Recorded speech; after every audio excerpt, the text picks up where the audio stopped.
Hey there, I'm Lance and I'm a gamer. And I'm Sam and I'm a non-gamer. And we are Love to Hate, where we try to help gamers find great games to play with non-gamers. And today we're taking a look at Deep Dive by Flatout Games and AEG.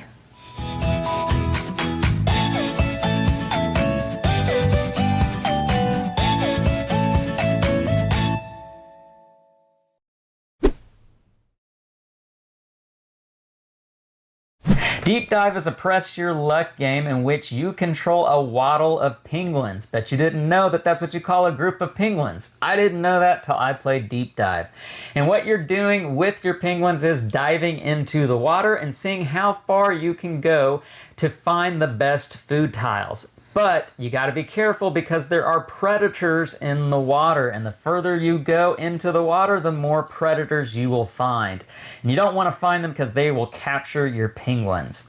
Let me show you how this game works down below, and then we'll come back and share our thoughts on it as a gamer and non-gamer.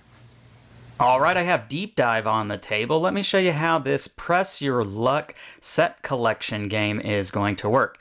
Now, with this game, you are going to have several different tiles that you can see out here, and they come in 5 different varieties. You've got your shallow water, which is going to be the lightest blue, and it does have one little dot here in the bottom corner. Then you've got your next level, which is a little bit darker with 2 dots, your next one 3 dots, 4 dots, and then the deepest level is way up there at the top, dark blue, 5 dots. And as you can see, level 1 has more tiles in it than level 5 does. They get smaller and smaller as you go down. And what this represents the water that your penguins, you've got a set of 3 penguins over here, they are going to be diving deep into the water here, shallow, medium levels, and then the deep level down there. You also have a first player token, which doubles as the last dive indicator to let you know that the game is coming to an end.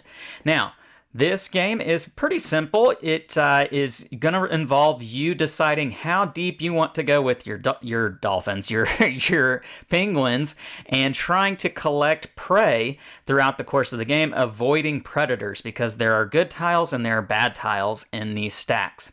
How a turn is going to work, you'll take one of your penguins, you'll place one of them on one of the face down tiles in the most shallow area, and this is how it would start.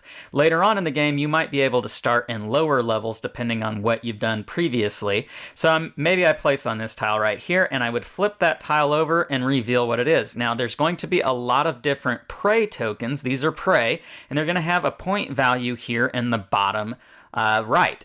And you'll want to pay attention to what the color of that prey is. There are 3 different colors in the game. This is one of them. And I could choose to take this prey if I wanted to, and that would end my turn and it would go to the next person's turn. Or I can put that back face up where it was, and I can go on to the next level. So let's decide, I'm going to do that right now. And so I would place my penguin on another tile in the next level. And so we're going to go right there, and we'll flip that one over and reveal, and it's another prey. And as you can see, this one is worth 4 points. So the value does increase as you go further into the water. And I could take this one and I could end my turn, or I could go on to the next level. So let's go ahead and do that. And I'll flip this one over right here, and it's another prey. And unfortunately, I'm getting the same color. I guarantee you there are other colors in this game. But let's say that I did take this one, and I would just set that off to the side in my player area. I would take this penguin back, putting it with my other 3, and it would be the next person's turn. And let's see if maybe we can get something different here. So here's a different color, and maybe they pass up on that one. They flipped over another one. I'd like to show you guys some of the other tiles. Here we go. This is a predator, and you'll know that because of this exclamation point right here in the bottom. So if I had flipped that over on my turn with this penguin, let's say, I would leave that penguin there because that penguin is trapped. That predator is trapping that penguin, and it is stuck there until I retreat. And I'll show you about that here in just a second. But let's say that I have that penguin stuck there, and it's on my next turn, and I've gone here, and maybe I have advanced to this one, and then I advance to this one. Now, because I have a trapped penguin there, I can go into this area and flip over a tile, or I can skip over that area and go on to the next one because this trapped penguin is distracting the predator there. And so that allows me to go on to the next one, and let's see what I get. Oh, look at that. I got a 5-pointer. But here's the thing. I'm wanting to try and get complete sets of different colors. So I really don't want another green one here because I do already have a green. So maybe I pass up on that one and I go to the deepest level. And what did I get? Oh, I got another predator. Now, if it ever happens that you have all 3 of your penguins trapped, so let's see if I can find another predator here. No, there's another green crab. Let's see what I got. There's or actually this is yellow and this is green. So yellow, green, and pink are the 3 different colors. Now here is another particular one. If you get bubbles, air bubbles, which are going to be found on the first 4 levels, then you have to go on to the next one. So I drew this one in the 4th zone here. I would have to go on to the next one. So let's see what I get. Oh, I got a 3rd predator. Now, when this happens, when you get all of your penguins trapped, you have to retreat. And so that means I'll take back all 3 of my penguins, and with that, I then get to take 1 tile from one of the zones that my 3 penguins were trapped at.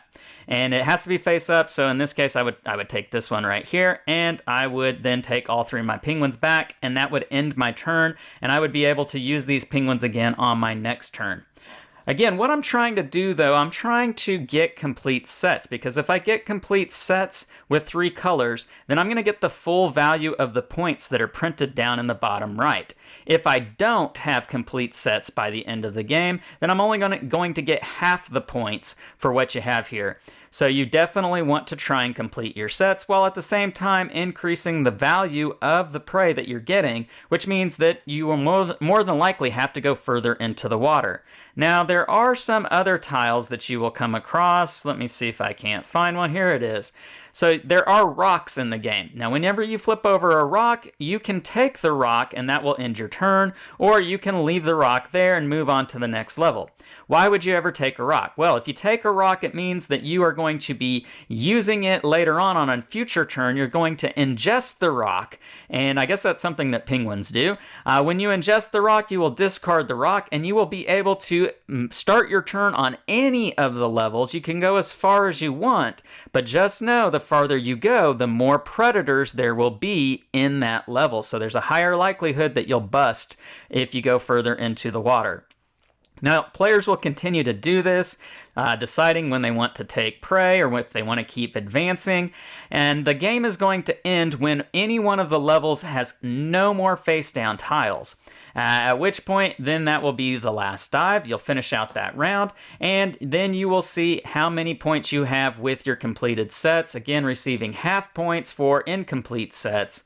One other thing that I should point out is that when you advance to the next level, you can go ahead and take one of the ones that are face up. You don't have to flip over one of the face down ones. If you'd like to just take one of the face up ones, that is an option available to you. But anyway, that is how you play Deep Dive. Let's go back up top and share our thoughts on this one. And we're back, and now we're going to share our thoughts on Deep Dive from a gamer and non-gamer's perspective. So Sam, first question on this one is your first impression on this particular game, because you have lots of little square tiles that kind of cover the entire board, and they get different shades of blue.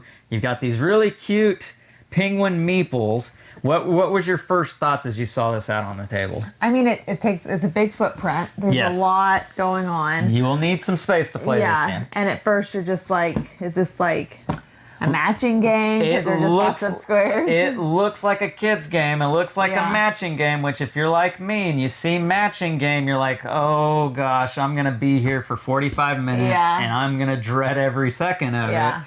It has that look about it. And so that's why I wanted to ask you that question. Did it get you to want to play the game, or was it kind of more of a... I was interested. I mean, Okay. it's something that something like that we haven't seen in a while. Yeah. Yeah. Okay. All right. Now let's talk about, as you were playing it, what your experience was like with this particular game. I really liked this game. I thought it was a lot of fun. We played it with our 2 best friends, and I think we all had a really good time playing it. And Yeah. I wouldn't say that Lance being a gamer and me and Christy being very much non-gamers, I think we all had the same amount of fun with it. And we were all press your luck games I think it can be hit or miss. I think, and that's personality wise, I think some people just will not enjoy that kind of game. And I think this game did it well. You're not, losing everything, you know? And yeah, you're right. You're not the punishment for busting. It has to be it corresponds to what what you gain from the game, but also it has to be in such a balanced way so that people are going to kind of 50-50 say, yeah, I'm going to go for it, or no, I'm not going to go for it, because you don't want to see somebody constantly go for it because the penalty's not that big. And so everybody's like, yeah, of course I'm going to press it, or no one does. The penalty's so large, and I think they did an excellent job of balancing that. Yeah, so I do like that side of it. I will say this is a game in which you can just have really bad luck and there's not a darn thing you can do about it. Going back to the game that Sam talked about where we played with our best friends, there was one person in that group that I played with on a different night in a different group, and he had the best luck ever, and he was just getting the best tiles out of every layer and had a ton of points. And then when we played it the other night, he had the worst luck ever, and he was getting predator after predator after predator, and it just was kind of night and day experience with this game. But I think it's fairly quick, too. The game itself is long-lasting because there's so many tiles, but as far as a round goes, it's pretty quick. And so you may land on a predator, and then the next time around, you have a plan. You can get the bubbles, you can get the rocks, you can choose something that's already been flipped over. So it's not just a matter of flipping over one or two tiles. You have options, you have strategy. And I think that you don't always see that with pressure luck games as well. For sure, yeah. I enjoyed the theme with this game. I know we've already kind of talked about the look and how it looked like a matching game, but if you get beyond the look, the theme of it, I thought was pretty cool. Yeah. Being penguins and you're diving in the water and you're trying to avoid these predators to find the right food. I love penguins. Penguins, Benedict Cumberbatch. The theme with this one was really cool, and I thought the mechanics worked well with the theme, and so that's just a fun thing. Plus the different Anna meeples, penguin meeples being in different shapes and positions. Really cool thing with this one. Something to really enjoy about that there. So that was a really good thing with it. Going back to what we said about pressure luck games and that there needs to be some tension built into it. I don't know that the tension always came through. And I think there were definite times where it was like, man, I really got to get a good pull here. So that's not so much tension as it is, I hope my luck is good on this one. So there's some good things, and then there's just some things that might have just came up a bit short with this one. So let's get to pros and cons on it.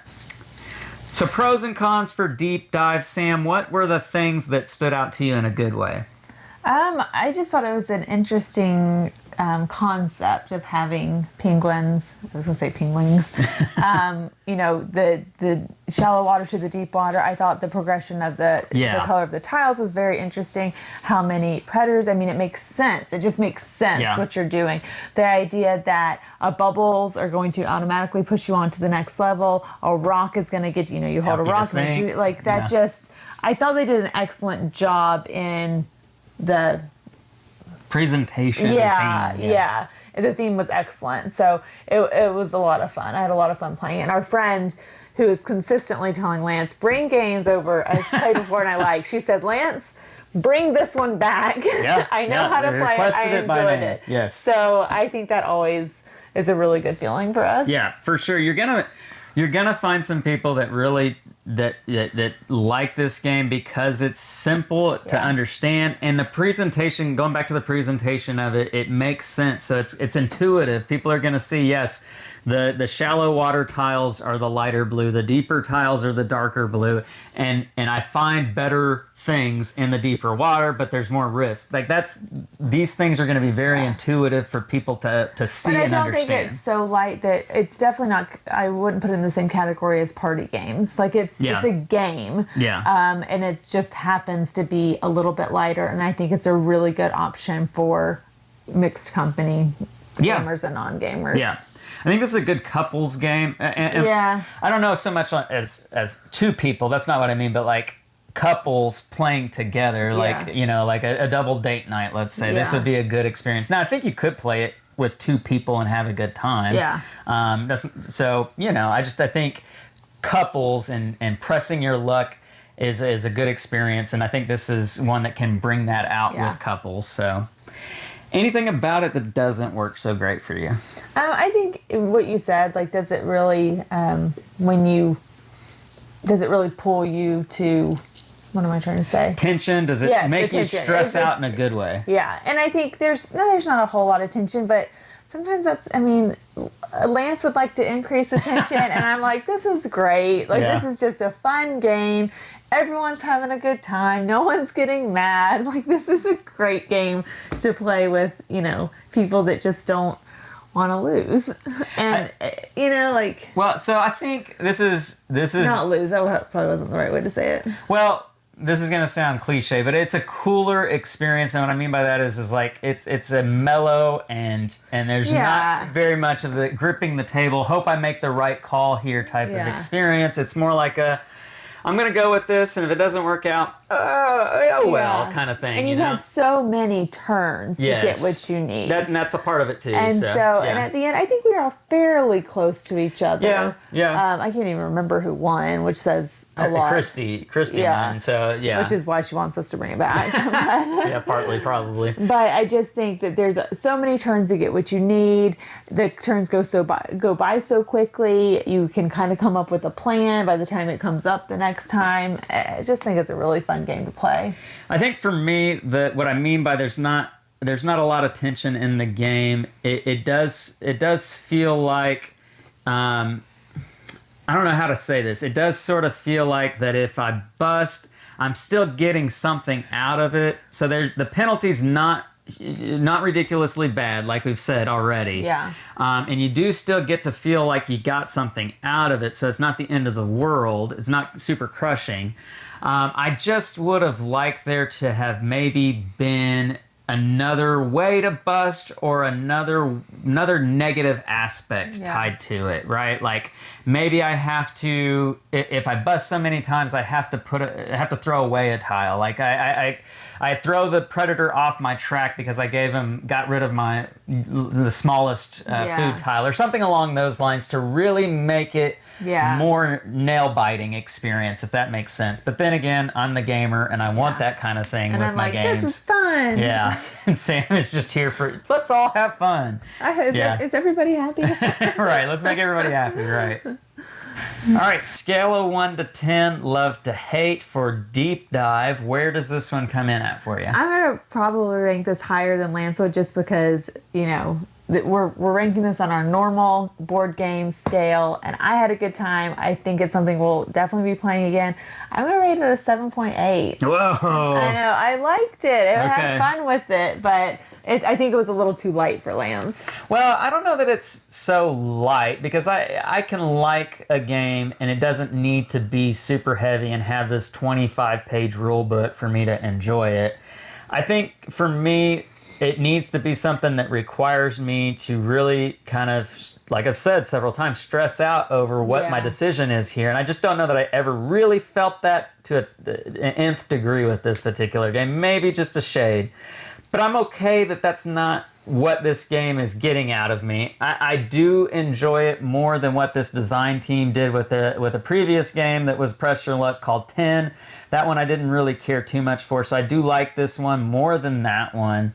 I think I'm going to give it about a 6.8. So I'm a full number that might be our biggest discrepancy. But I think we're looking at it I'm looking at it. I know this is going to come out because our friends really liked it, and both of us enjoyed it.